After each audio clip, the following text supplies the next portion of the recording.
तो hello student, मैं आज आपको बताने वाला हूँ संधारित्रों का श्रेणी क्रम संयोजन। ठीक है, ये तीन संधारित्र दिए हुए हैं जो कि एक दूसरे से श्रेणी क्रम में जुड़े हैं। ठीक है, लेकिन तीनों संधारित्रों पर जो आवेश है वो क्या है, समान है। ठीक है, पहले हम ये समझ लेते हैं कि जो एक संधारित्र है, ये मान लीजिए एक संधारित्र है, तो एक संधारित्र में दो प्लेट होती हैं, ये पहली वाली प्लेट और ये दूसरी वाली प्लेट। ठीक है, तो अब हम देख लेते हैं आवेश कैसे समान है।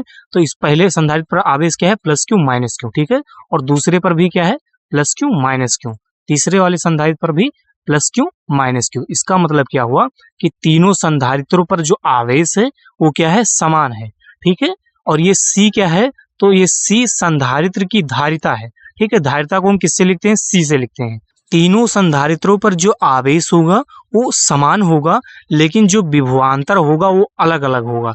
ये पहले संधारित्र का विभवांतर क्या होगा, V1, दूसरे संधारित्र का विभवांतर V2 और तीसरे संधारित्र का विभवांतर क्या होगा, V3। ठीक है, आवेश समान है लेकिन जो विभवांतर होगा वो अलग अलग होगा। ठीक है, दूसरी बात, बैटरी में क्या होता है भैया, दो टर्मिनल होते हैं। ठीक है, एक प्लस वाला और एक माइनस वाला। इसको ऐसे समझ लीजिए, दो तार होते हैं, एक प्लस वाला, ठीक है, प्लस वाला और एक माइनस वाला। ठीक है, तो प्लस वाला हम इसमें जोड़ देते हैं बिंदु ए में, ठीक है, और माइनस वाला हम इस बिंदु बी में जोड़ देते हैं। ठीक है भैया, तो अब हम इसमें क्या करेंगे, सबसे पहले निकालेंगे इन तीनों संधारित्रों का विभवांतर। ठीक है, ये V, हम सबसे पहले क्या करेंगे, इन तीनों संधारित्रों का विभवांतर निकालेंगे, मतलब V निकालेंगे। ठीक है भैया, उससे पहले क्या करेंगे, इन्हीं के बारे में नीचे लिखा है उसको हम अच्छे ढंग से समझ लेते हैं। उसके बाद हम एक एक करके तीनों संधारित्रों का अलग अलग विभवांतर को निकाल लेंगे। ठीक है, तो हम इसको थोड़ा सा ऊपर करेंगे, इसको हम थोड़ा सा ऊपर कर लेते हैं। हाँ, क्या लिखा है, संधारित्र के श्रेणी क्रम संयोजन में पहले संधारित्र की पहली प्लेट को विद्युत स्रोत से जोड़ देते हैं। ठीक है, ये क्या है, पहले संधारित्र की पहली प्लेट को, ये क्या है भैया, जो ऐसे ऐसे है, ऐसे ऐसे है, ये क्या है, विद्युत स्रोत से हमने जोड़ रखा है। ठीक है, से तथा दूसरी प्लेट को दूसरे संधारित्र की पहली प्लेट से क्या करते हैं, हम जोड़ देते हैं। ठीक है, ये पहले वाले संधारित्र की दूसरी प्लेट को हम दूसरे संधारित्र के पहले वाले प्लेट से जोड़ देते हैं।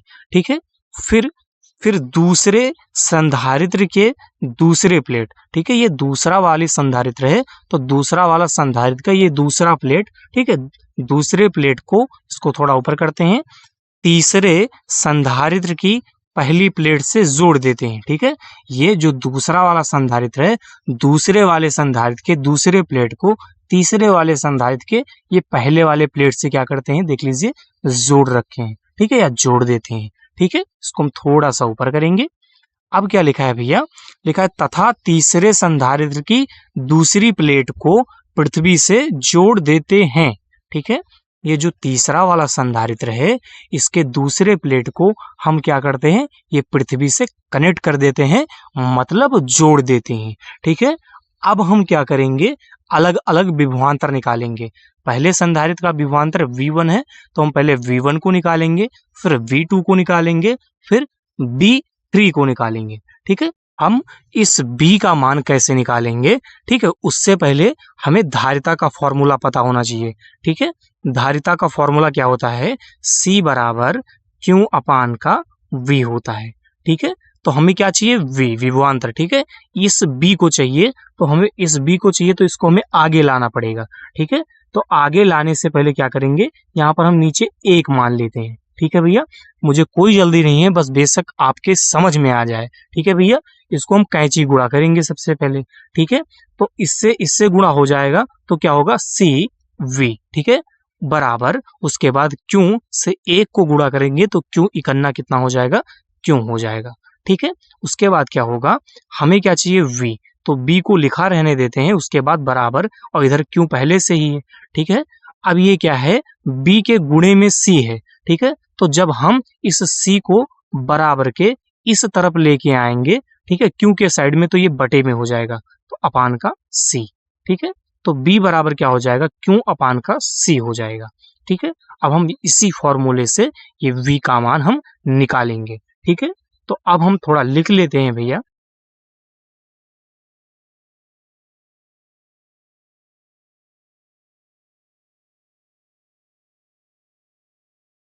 तो हमने क्या लिख रखा है भैया कि पहले संधारित्र के प्लेटों के बीच विभवांतर, ठीक है, ये बी हमें निकालना है, ठीक है। तो B1, ठीक है, हम पहले संधारित्र का विभवांतर निकाल रहे हैं। V1 बराबर क्या है, हमने क्या निकाल के रखा है फॉर्मूले में, ठीक है, आप देख सकते हैं B इक्वल टू Q अपान का C, ठीक है, Q अपान का C आप देख सकते हैं। तो यहाँ पर हम लिखेंगे Q अपान का C, तो ये क्या हो जाएगा C1, ठीक है। तो यहाँ पर हम इसको कर देते हैं C1, क्योंकि हम पहले वाले संधारित्र का विभवांतर निकाल रहे हैं, ठीक है। अब इसको हम थोड़ा ऊपर करेंगे और अब हम लिखेंगे दूसरे,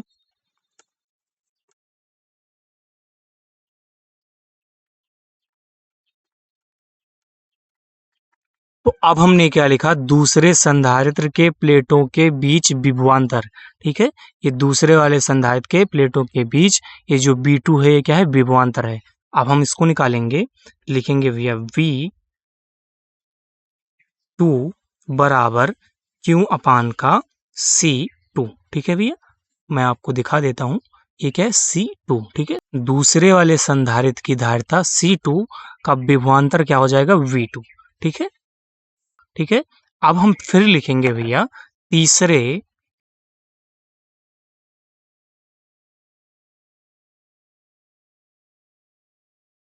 अब हमने क्या लिखा है भैया कि तीसरे संधारित्र के प्लेटों के बीच विभवांतर क्या होगा, ठीक है। तो V3 तीसरे वाले का, तो V3 बराबर Q अपान का C3। अब अगर हमें बिंदु A से बिंदु P तक कुल विभवांतर निकालना हो तो क्या करेंगे, तो हम भैया इन तीनों विभवांतर को जोड़ लेंगे, ठीक है भैया। तो हम यहाँ पर क्या करते हैं, तीनों विभवांतर को जोड़ लेते हैं। कैसे, यहाँ पर हम लिखेंगे सबसे पहले बिंदु A,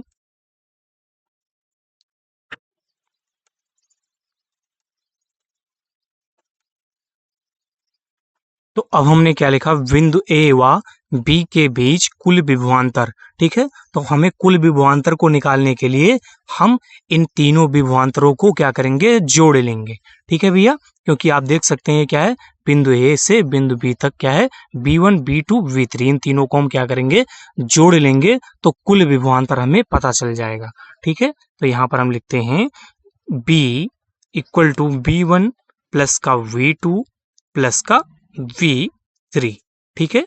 तो B बराबर क्या हमने निकाला था, मैं आपको एक बार दोबारा दिखा दूं, ठीक है भैया। आप ये देख सकते हैं B बराबर Q अपान का C, ठीक है। तो ये B बराबर क्या हो जाएगा, Q अपान का C बराबर, इस B1 का मान हमने क्या निकाल के रखा है, आप देख सकते हैं Q अपान का C1, ठीक है। तो यहाँ पर हम लिखते हैं Q अपान का C1, उसके बाद क्या लगा है प्लस, उसके बाद प्लस लगाएंगे। B2 का मान क्या हो जाएगा, Q अपान का C2, ठीक है। तो हम इसके बाद लिखेंगे Q अपान का C2, उसके बाद क्या लगा है, प्लस लगा है, यहाँ पर हम लगाएंगे प्लस, ठीक है भैया। प्लस लगाने के बाद ये क्या है, V3 का मान, तो V3 का मान Q अपान का C3, ठीक है, Q अपान का C3, ठीक है भैया।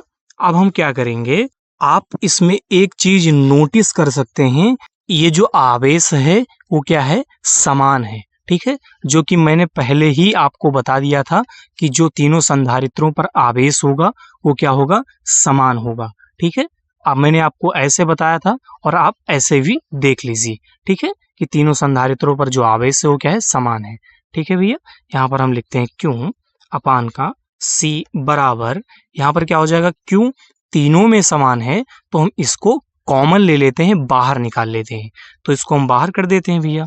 अब अंदर क्या बचा, यहाँ से तो क्यों चला गया, कॉमन ले लिए, यहाँ पर बचा एक अपान का नीचे क्या है C1, ठीक है। उसके बाद प्लस, तो यहाँ पर लगाएंगे प्लस, उसके बाद ये कॉमन है बाहर निकल गया तो क्या बचा एक, ठीक है। उसके बाद नीचे क्या है C2, ठीक है, C2 बचा, उसके बाद क्या है प्लस, ठीक है भैया। उसके बाद Q अपान का C3, ठीक है, Q बाहर निकल गया कॉमन था तो क्या बचा, 1 अपान का C3 बचा, ठीक है भैया। अब क्या होगा, ये इस Q से ये Q कट जाएगा, ठीक है। तो क्या बचा, 1 अपान का C बराबर, यहाँ पर क्या बचा भैया, 1 अपान C1 प्लस का 1 अपान C2 प्लस का, ठीक है, 1 अपान C3, 1 अपान का C3, ठीक है भैया। और यही क्या हुआ, और यही हमारा क्या हो गया, संधारित्रों का श्रेणी क्रम संयोजन का फॉर्मूला हो गया, ठीक है भैया, जो कि हमने क्या है निकाल दिया। ठीक है, आप ऐसे सेम टू सेम अपने नोटबुक में छाप लेना। तो धन्यवाद।